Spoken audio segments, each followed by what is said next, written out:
Today, a congressman introduced 7 articles of impeachment against President Donald Trump as he nears his 100th day in office.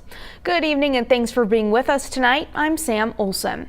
In a statement, Democratic Representative Sri Tanadar from Michigan accused Trump of violating the Constitution. He cited the president's refusal to comply with a Supreme Court order to facilitate the return of Kilmar Abrego Garcia to the U.S.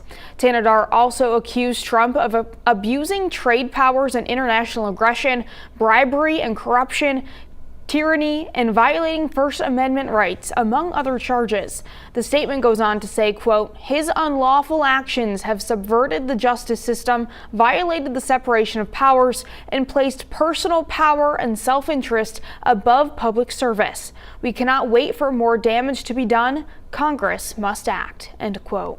What's up, guys? Adam is here. You have to understand what just happened in Washington. Impeachment. Again, the same man, the same decade. Something that has happened only a handful of times in all of American history, and it's happening again. We are months into a second term. The inauguration was barely behind us.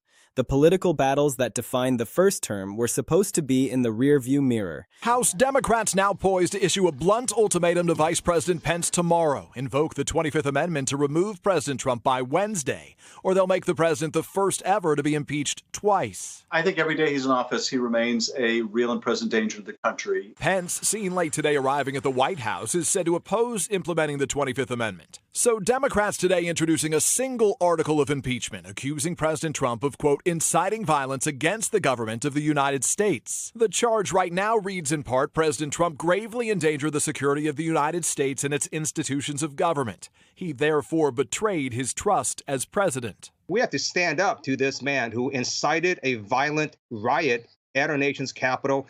It was a massive humiliation to our nation. It had a lot of people die. Already more than 210 House Democrats back impeachment, but there's no broad support among Republicans. And yet, here we are, watching history repeat itself with a speed and ferocity that nobody saw coming. House Democrats have filed articles of impeachment against President Trump for the second time in his presidency, for the second time in this administration. And the sheer audacity of it, the sheer weight of what this means, is only beginning to sink in. Let me take you inside the room where it happened. Representative Al Green of Texas, a man who has been warning about this president for years, stands before the House and reads the charges. Formal charges. The form of the resolution is as follows. H-Res 537, impeaching Donald J. Trump, President of the United States, for high crimes and misdemeanors. In the House of Representatives, June 24, 2025, Mr. Al Green of Texas submitted the following resolution. Resolution impeaching Donald J. Trump, President of the United States, for high crimes and misdemeanors. Resolved that Donald J. Trump, President of the United States, is impeached for high crimes and misdemeanors, and the following articles of impeachment. The kind of charges that have only been brought against 3 presidents in American history before this one. He speaks about high crimes and misdemeanors. He speaks about a president who has violated his oath of office. He speaks about a man who, in his view, has made himself so dangerous, so unmoored from the constitutional limits of his power, that the only recourse left to Congress is removal. And behind him, more than 140 Democrats are ready to move forward. 140. That's not a fringe group of activists. That's not the progressive wing of the party making a statement. That's a substantial portion of the Democratic caucus, unified and determined, ready to take the most drastic step the Constitution gives them. Now, what exactly are they accusing the president of? Let's break this down, because the charges are not vague. They are specific. They are serious. And they cut to the very heart of what it means to be president of the United States. First, abuse of power. The articles accuse the president of using his executive authority in ways that violated the Constitution and cost American citizens their lives.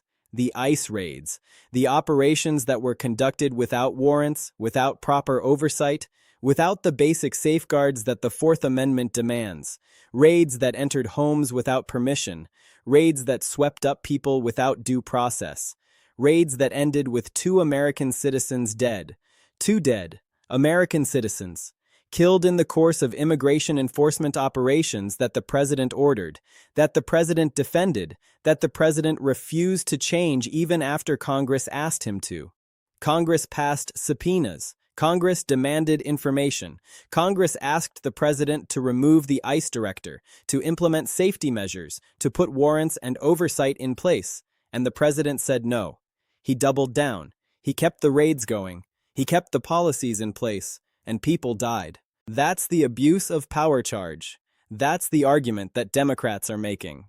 Not that the president disagrees with them on policy, not that his immigration approach is too harsh or too aggressive, but that he has taken an executive power that is supposed to be used within constitutional limits and used it in a way that got people killed, that violated fundamental rights, that ignored every check and balance the system provides.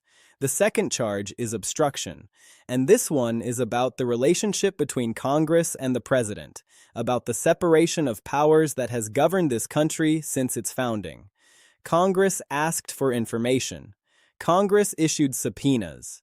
Congress demanded accountability, and the president refused. Not in small ways, not in the normal give and take that happens between the branches, but in a wholesale, systematic refusal to cooperate. He ignored congressional demands. He defied subpoenas. He told Congress that he would not change his policies, that he would not provide information, that he would not accept oversight. That's obstruction. That's the President of the United States telling the legislative branch, the branch that is supposed to check his power, that their authority means nothing to him. That's a constitutional crisis in its own right. That's a president who has decided that he is above the law. But the third charge is the one that should make every American pause. Unauthorized military action in Iran. The articles accuse the president of waging war without congressional authorization, of ordering military strikes, deploying forces, escalating tensions in the Persian Gulf, all without ever going to Congress for the declaration of war that the Constitution requires. Think about what that means. The Constitution is clear. Congress declares war. Congress authorizes military action. Congress controls the power of the purse for military operations. These are not delegable powers. These are not things the president can do on his own authority. And yet, according to the impeachment articles, that's exactly what this president has done. He has taken the country to the brink of war, conducted military operations, put American service members in harm's way, all without the constitutional authority to do so. That's not a policy disagreement. That's not a question of whether military action against Iran is a good idea or a bad idea. That's a question of whether the president has the constitutional authority to do what he's doing, and Democrats are saying he does not. So here we are. 3 charges: abuse of power, obstruction of Congress, unauthorized military action. 3 charges that, if proven, would constitute high crimes and misdemeanors. 3 charges that, in the view of more than 140 members of the House, are sufficient to remove a president from office. Now, the president's response is predictable. He goes to Truth Social, the platform he built to speak directly to his supporters without the filter of the mainstream media. And he calls it a witch hunt. Witch Hunt 3.0, he says. The radical Democrats are impeaching him because he's saving America from invaders and terrorists. He frames it as a battle between his toughness on immigration and national security and the weakness of the Democrats who would let the country be overrun. It's a familiar playbook. It's the same playbook he used in his first impeachment. It's the same playbook he's used through every scandal, every investigation, every moment of political peril. Turn it into a partisan attack. Frame it as the establishment trying to take him down. Rally the base. Demand loyalty. Make it about them versus us. And the question, as always, is whether it will work, whether Republicans will hold, whether the party that has bent itself to his will for so long will continue to do so when the stakes are this high. Whether any Republican senator, any of the 52 who sit in the upper chamber, will look at the evidence and decide that constitutional principles matter more than political survival. Because here's where the math comes in. The House will impeach. The Democrats have the majority. They have the votes. The articles will pass. That's almost certain. But the Senate is where the real battle happens. The Senate is where the trial takes place. The Senate is where the president is either acquitted or convicted and removed from office. And the numbers in the Senate are brutal for Democrats. They have 51 senators, assuming everyone is present and voting. To convict and remove a president, they need 67 votes. That means they need every single Democrat plus 17 Republicans. But they don't have 17 Republicans. They have 51 Democrats. They need 13 Republicans to vote with them. 13. That's the number. That's the number that could change everything. That's the number that Democrats are looking at, hoping for, trying to reach. 13 Republicans willing to break with the president, willing to face the primary challenges, the Trump-backed opponents, the anger of the base.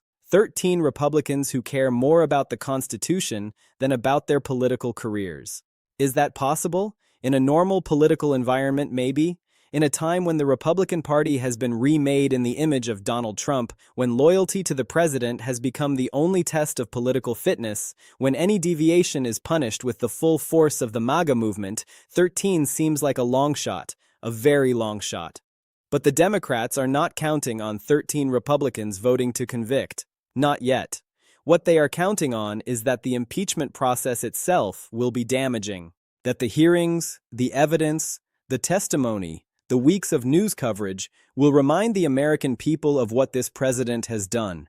The ICE raids that killed American citizens, the defiance of Congress, the unauthorized war in Iran, all of it will be back in the headlines. All of it will be on television screens across the country.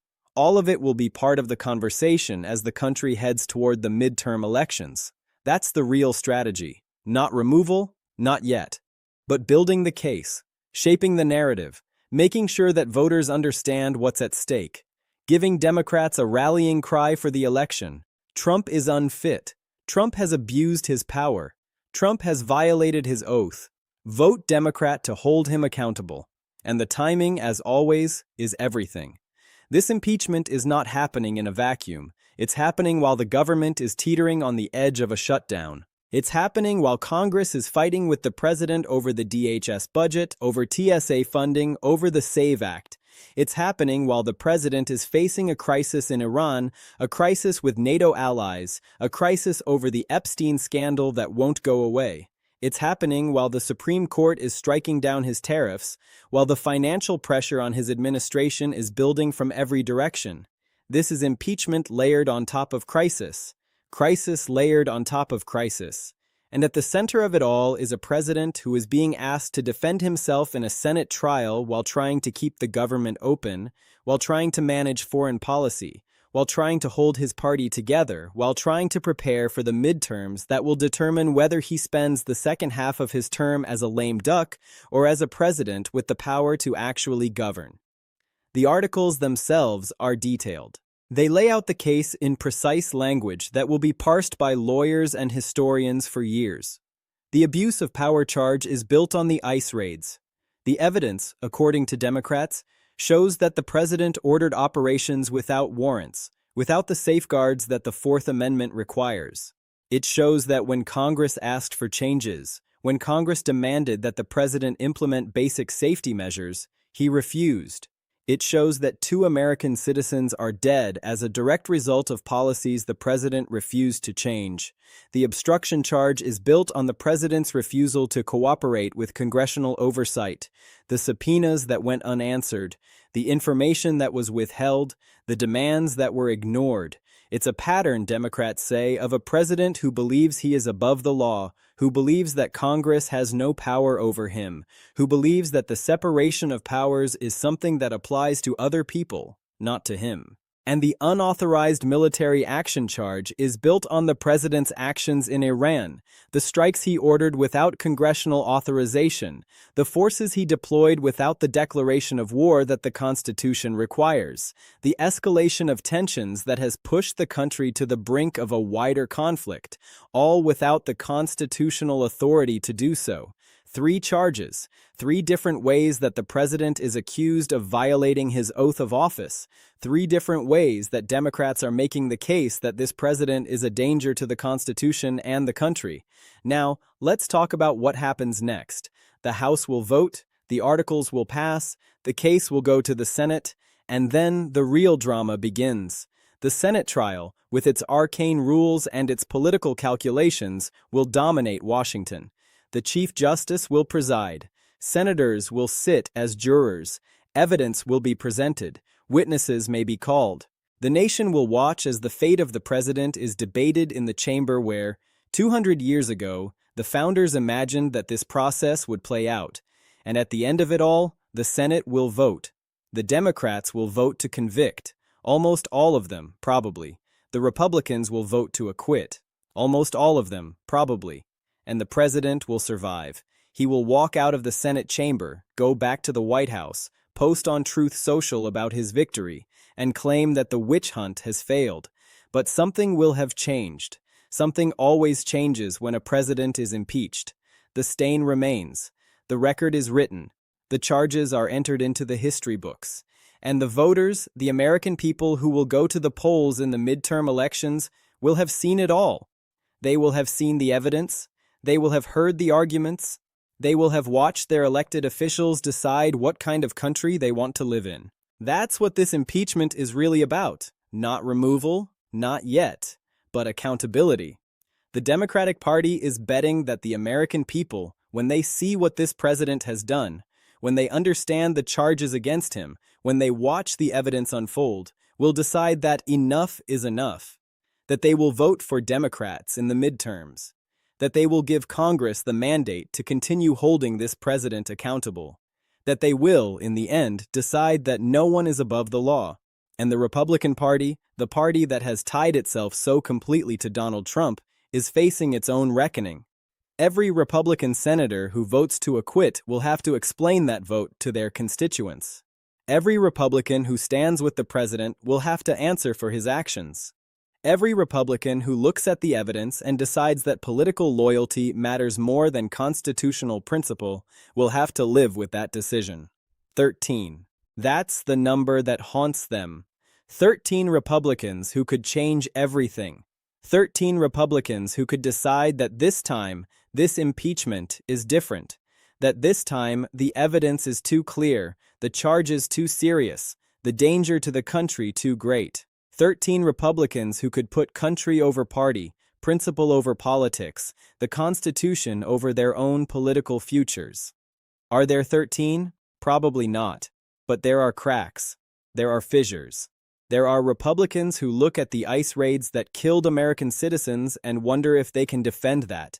There are Republicans who look at the unauthorized war in Iran and wonder if the president has gone too far. There are Republicans who look at the obstruction of Congress, the defiance of subpoenas, the refusal to cooperate, and wonder if the separation of powers still means anything.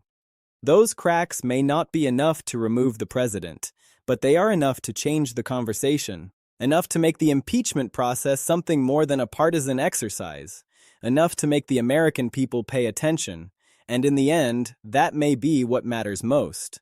Not whether the president is removed from office, but whether the country, the people, the voters decide that this is not who they want to be, that a president who uses his power to get people killed, who wages war without authorization, who defies Congress and refuses oversight, is not a president who deserves to hold the office. The impeachment is here.